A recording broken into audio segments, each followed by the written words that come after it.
자, 교재 한번 같이 보실까요? 정책 결정의 이론 모형에서 합리 모형 나와 있죠. 그죠? 합리 모형이 나와 있고요.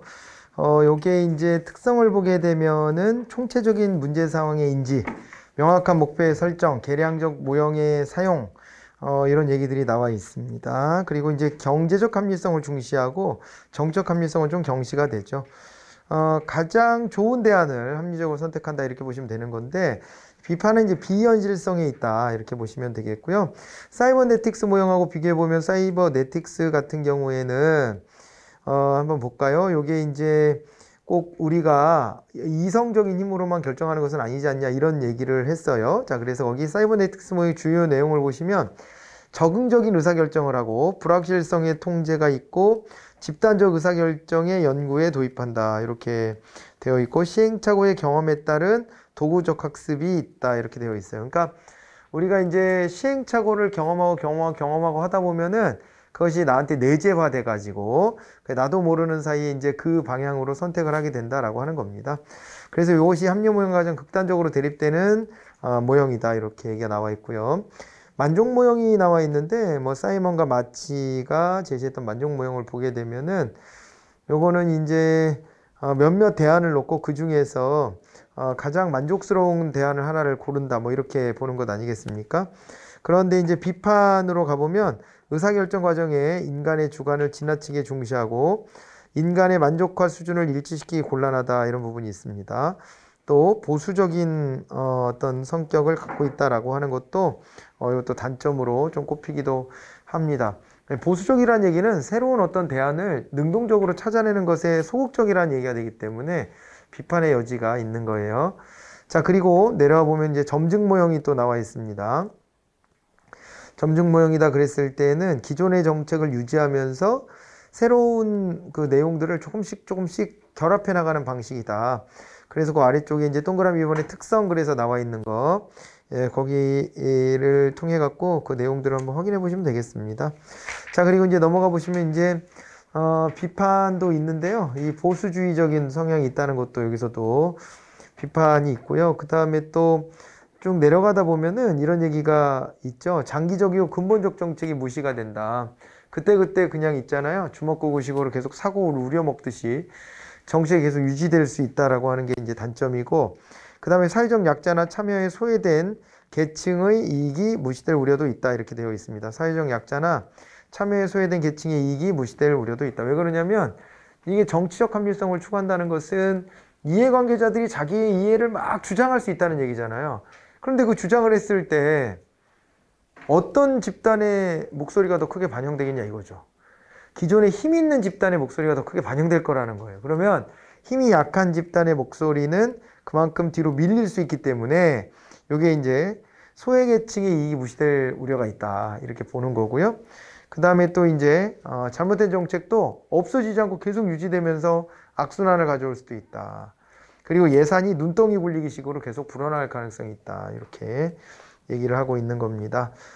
자, 됐죠? 그래서 거기에 이제 합리 모형과 점증 모형의 비교도 나와 있으니까 한번 읽어보시고요.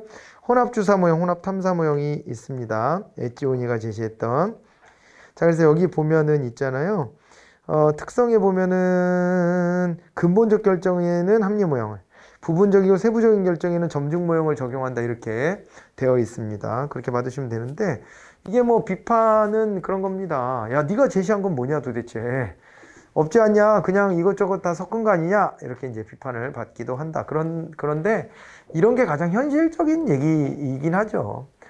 그렇잖아요. 현실적으로 봤을 때에 이게 가장 좀, 그죠? 우리가, 관료들이 선택하기엔 딱 좋은 접근 아니에요? 근본적으로는 가장 이상적인 목표를 세워놓고, 그 다음에 가장, 인접한 사안들은 점증적으로 정치적인 고려를 해가면서 결정한다. 뭐 이런 거니까 가장 현실적일 수는 있는데 관료가 선택하기 좀 용이할 수는 있는데 그런데 이것이 새로운 이론은 아니기 때문에 뭐 그런 면에서 학자들 간에는 비판을 받을 여지가 있죠.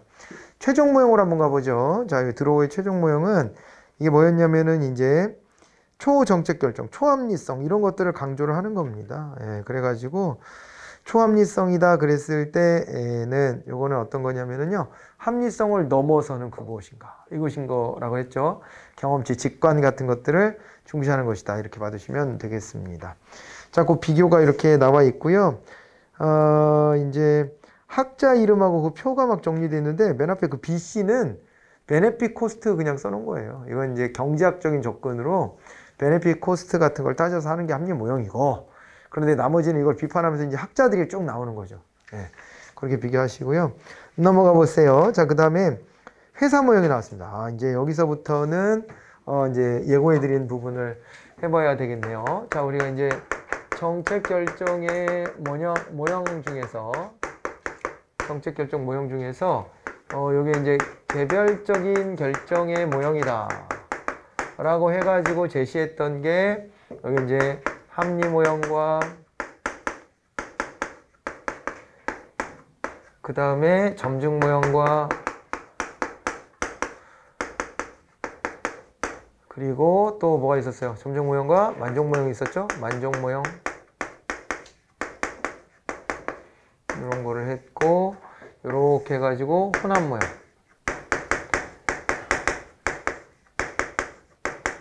여기에서 내려서 최종 모형, 그리고 여기에서 또 이제 이 전체를 두고 이 전체하고 좀 대비된다라고 볼 수도 있는데 사이버네틱스,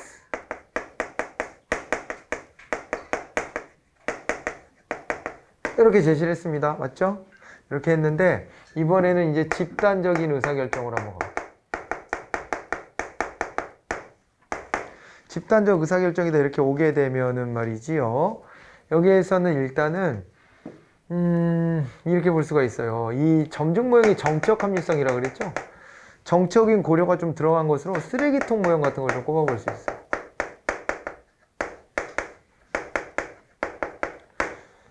얘도 정치적 고려고 얘도 정치적 고려다라는 점에서 그냥 그 공통점이에요. 예. 여기 이제 정치적인 고려가 있다 라고 하는 점에서 비슷한 점이 좀 있는데, 이 쓰레기통 모형 같은 경우에는 어떻게 되냐면, 쓰레기통 모형은 요거를 주창했던 학자가 누구냐면은 말이에요, 올슨, 코엔, 마치 이런 학자가 있어요. 이런 학자들이 있는데, 쓰레기통 모형은 이게 이런 거예요.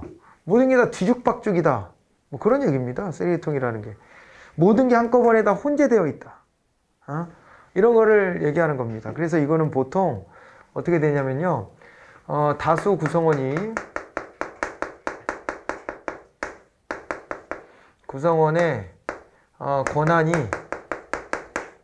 권한이 동등한 경우, 다수 구성원의 권한이 동등한 경우에 그게 쓰레기통 모형으로 갈 가능성이 많아요.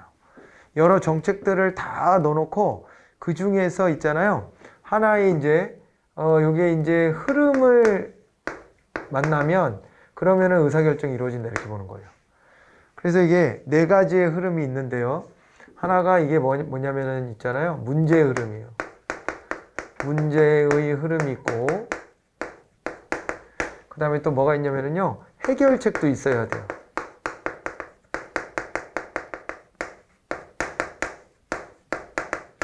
그리고요, 참여자의 흐름이라 그래갖고 여기에 관심을 기울이고 있는 누군가가 붙어 있어야 돼요. 참여자의 흐름, 이것이 하나가 있고, 그 다음에 또 하나가요, 기회의 흐름이에요. 기회의 흐름, 이렇게 되는 겁니다. 문제의 흐름, 해결책의 흐름, 참여자의 흐름, 기회의 흐름, 이렇게 해서 네 가지의 흐름이 다 만나 떨어졌을 때 정책 결정이 이루어진다, 이렇게 보셔야 돼요. 네 개의 흐름이 다 일치했을 때 정책 결정이 이루어진다. 이 사례가 사실은요, 자, 요 사례가 다수 구성원의 권한이 동등한 경우에 이렇게 나타난다고 그랬잖아요. 이게 의회예요, 의회. 의회를 보면 의원들의 권한이 다 동등하잖아요. 다 각자의 주장이 다 다르잖아요. 이런 것들이 뒤엉켜 있잖아요. 뒤엉켜 있는데 그 중에 뭐 한 가지는 선택이 되는 거거든요.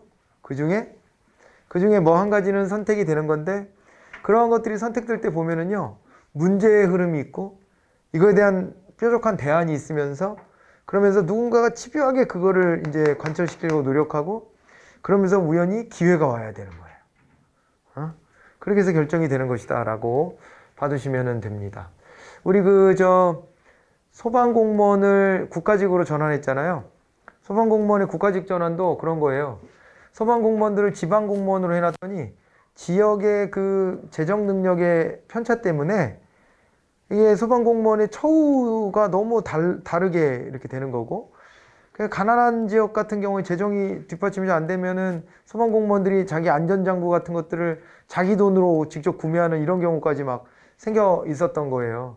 그런 문제가 있었고요. 실제 상존하고 있었고, 이것에 대한 해결책은 국가직 전환이에요. 그래서 국가가 이들의 처우를 동등하게 맞춰주겠다라고 하는 것이었고, 그리고 이것에 대해서는 일부 정치인들이나 혹은 대통령까지도 공약으로 내걸고 이것에 대해서 이제 꾸준히 이거를 관철하려는 의지를 가지고 있었죠. 가지고 있었고 그 속에서 양양 고성 산불 이런 거 있었잖아요. 그런 거 있을 때 소방공무원들 고생하는 것을 국민들이 언론을 통해서 많이 접하게 되고 그러면서 빨리 국가직 전환 좀 해줘라. 이런 이제 요구들이 이제 일어나게 되면서 여론의 압박까지 있으면서 그러면서 이게 통과가 되더라고요. 근데 이거 통과될 때 야당 쪽에서 반대 아닌 반대를 하는 거예요. 그러니까 입으로는 반대를 안 하는데 그런데 자꾸 이제 비협조적으로 일관하더라고요. 보니까 이거 결정할 때 상임위원회 같은 데서 통과될 때도 회의에 불참한다든가 왜 그런가 너무 고민이 됐었어요. 저는 사실은 왜 그러지? 저거는 국민적 공감대까지 있고 반대할 명분도 없어. 자기네들 반대도 아닌데 그런데 좀 더 신중해야 된다 그러면서 다른 것들을 들여다보고 이렇게 하는 걸 보고 그때 생각이 들었지. 고민하다가 제가 내린 결론은요, 이걸 하나의 카드로 쓰려고 하는구나.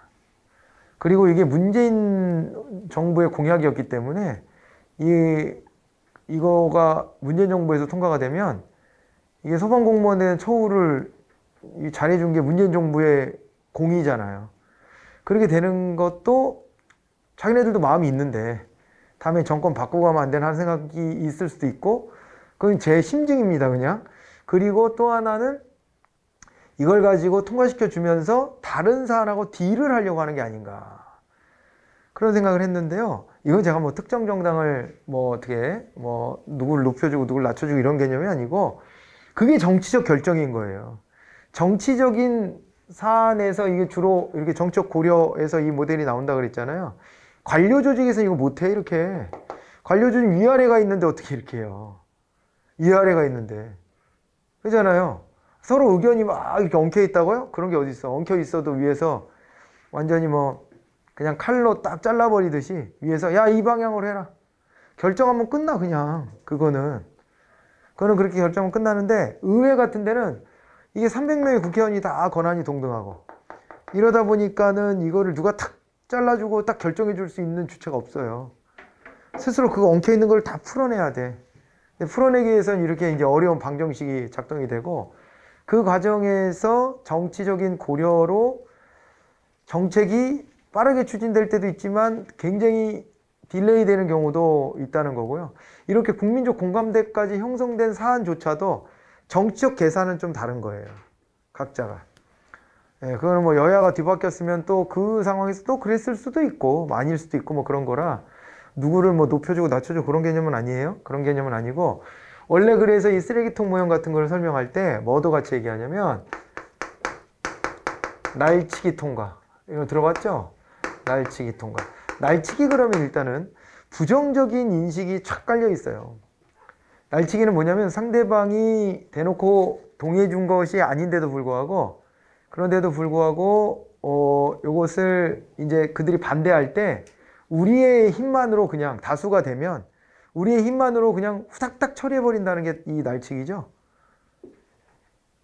그래서 어떤 유력 대선 후보 중에 한 사람이 숫자가 많으면 필요에 따라서는 빠르게 날치기를 할 필요도 있다 그런 얘기를 했다가 또 혼났거든요. 뭐야, 날치기를 하겠다고?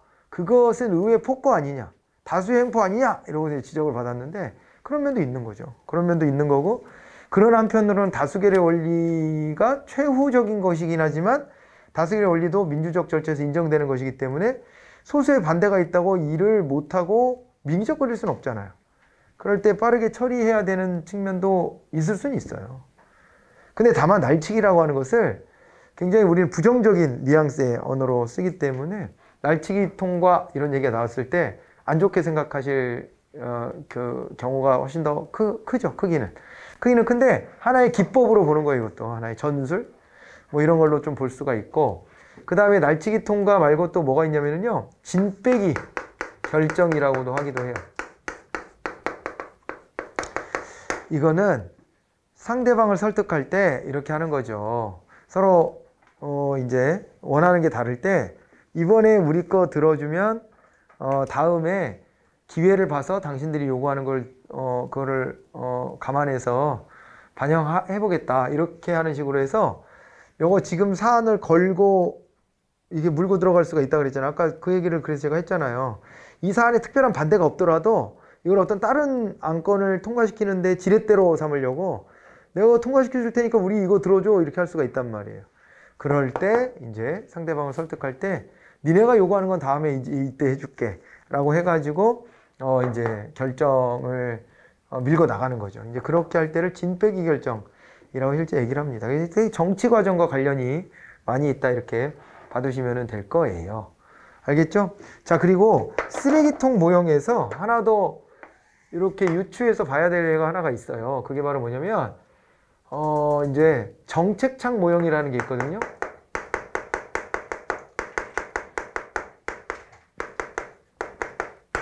얘는 그냥 플러스 알파 하는 겁니다. 왜 그러냐면은 정책창 모형은 저 정책 결정 모형이 아니에요. 얘는 이걸 응용한 건데, 요거는 이제 킹던이라는 학자가 있고요.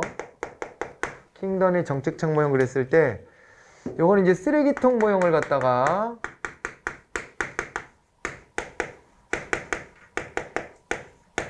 쓰레기통 모형을 의제 설정 이론에다가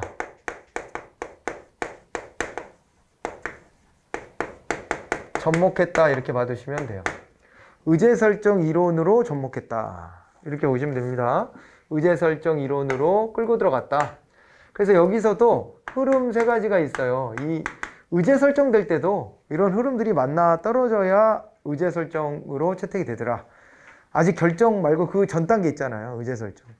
그렇게 얘기하는 건데, 그 세 가지 흐름은 어떤 거냐면요, 문제의 흐름, 그 다음에 정책의 흐름, 그리고 또 하나가 정치의 흐름이에요. 정치의 흐름. 이렇게 해가지고 세 가지를 보시면 됩니다. 사실은요, 좀 연결이 돼. 이렇게. 해결책이 사실은 정책의 흐름일 거고, 참여자나 기회의 흐름이 이게 정책의 흐름일 수 있는데, 그런데 용어를 철저히 구분해야 된다. 시험 문제 풀을 때는. 쓰레기통 모형의 이 흐름에 해당되지 않는 것 그래놓고 거기에 정치의 흐름 이런 거 막 집어넣어놔요. 그러면 정치의 흐름은 걸러내야 되겠구나 이렇게 찾아내셔야 돼요. 알겠죠? 흐름의 종류가 달라요. 사실은 성격적으로 보면 좀 유사한 것 같이 보이는데 제시한 용어 자체가 다르기 때문에 문제 출제가 됐을 때에는 잘라서 접근하셔야 됩니다. 그렇게 하시기 바라고. 자, 그 다음에 만족 모형을 계승한 이론이 하나가 있죠. 이게 바로 회사 모형이에요.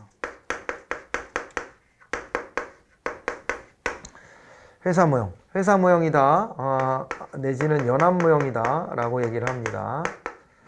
이렇게 얘기를 하는데, 이건 이제 어떤 것이냐, 합리 모형의 이제 확장인데, 합리 모형이라 만족 모형이 만족 모형의 확장인데, 자, 이거 회사 모형 집단적 의사결정할 때도 만족 모형 비스무리꾸리하게 간다는 얘기입니다. 이것이. 자, 그래갖고 이게 뭐냐면은요, 요거는 이제 사이어트하고 사이어트 그리고 마치 이런 학자들을 꼽을 수가 있는데, 자, 여기 보면은 말입니다. 회사 모형은 하위 조직이 있잖아요. 전체 조직 안에 부분을 구성하는 하위 조직이 있는데, 이 하위 조직 간의 대립과 갈등 같은 거를 전제해요. 예, 하위 조직 간의 갈등이 벌어지는 건데, 이들은 전체 조직 측면에서는 한 덩어리거든요. 근데 하위 조직으로 들어가면 자기들끼리 경쟁하고 막 대립하고 그래요.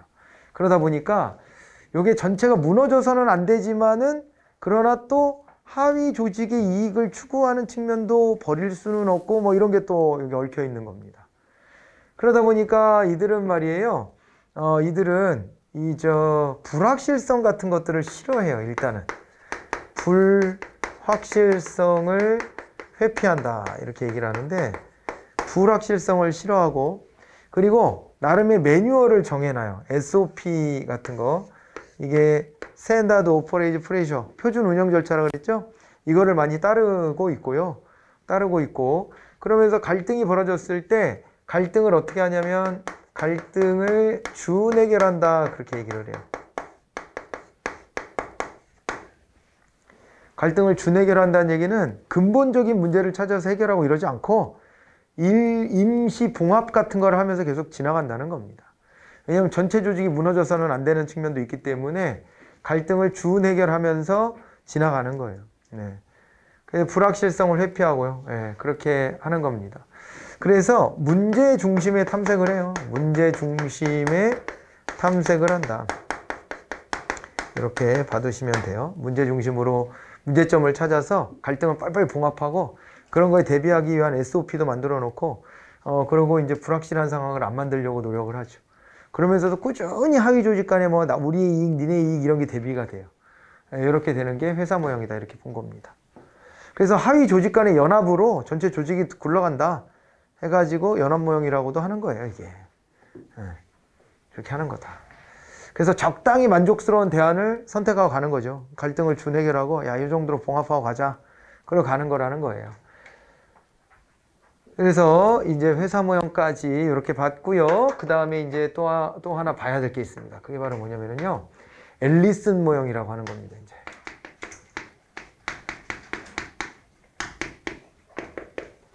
앨리슨 모형이라고 하는 것은 말입니다. 앨리슨이라는 학자가 제시한 모형인데, 이게 이제 언제 제시가 됐냐면 1962년도에 쿠바 미사일 위기라고 하는 사건이 있어요.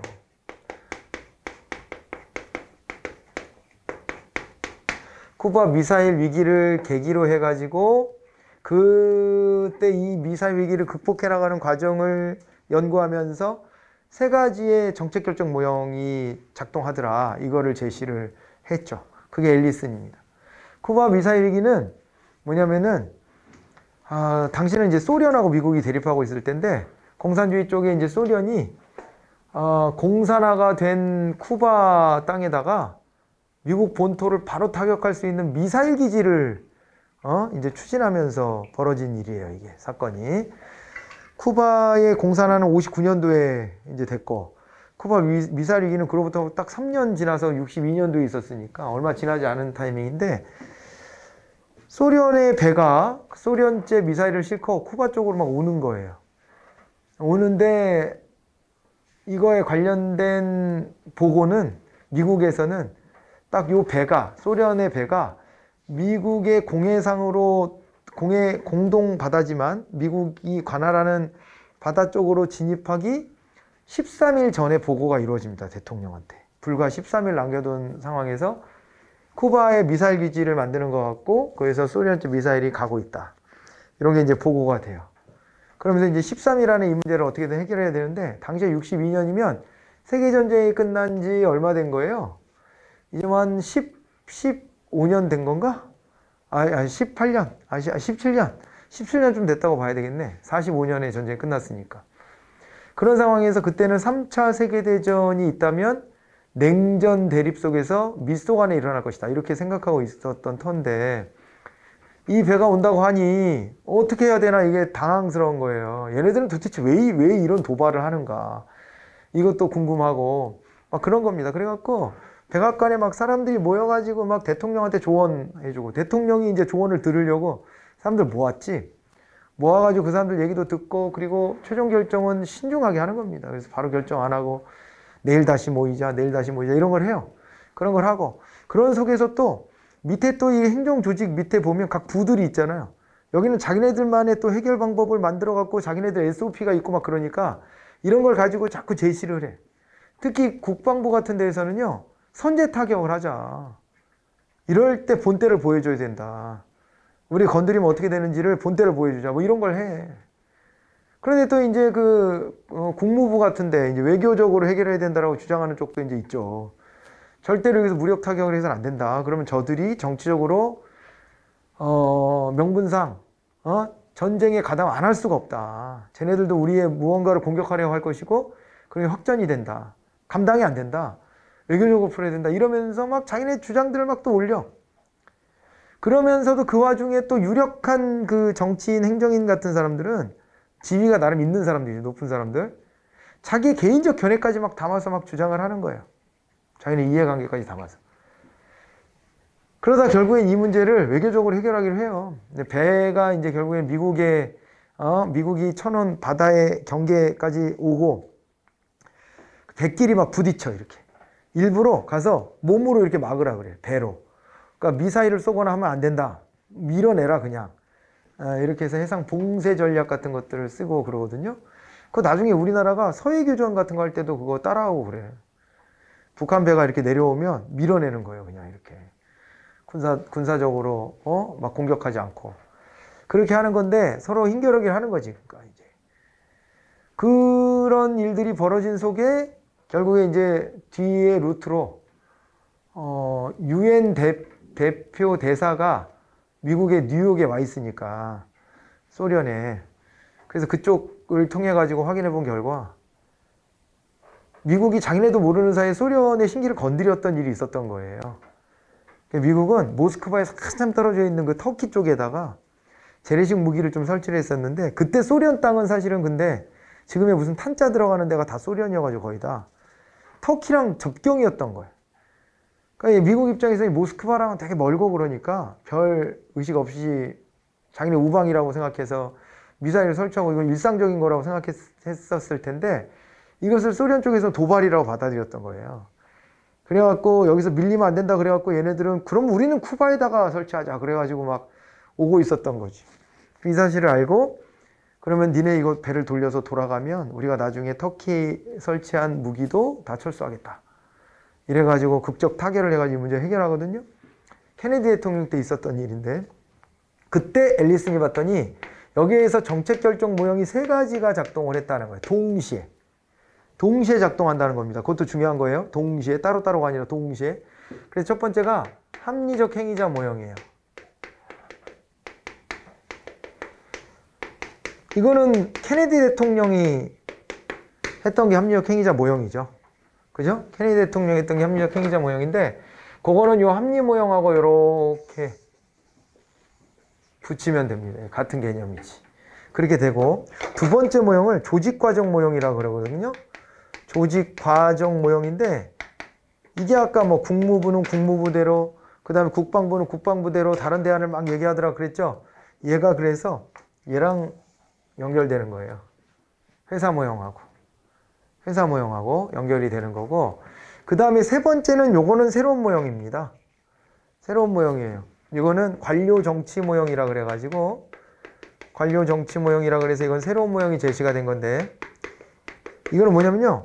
고위 관료들이 나름 자기네 입장도 반영하려고 하고 자기가 이끌고 있는 조직의 입장도 반영하려고 그러고 국가 전체 이익도 고려하고 뭐 이런 거라고 봤어요.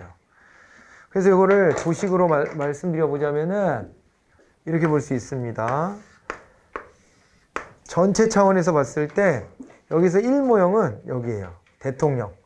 대통령이 1모형, 합리적 행위자 모형.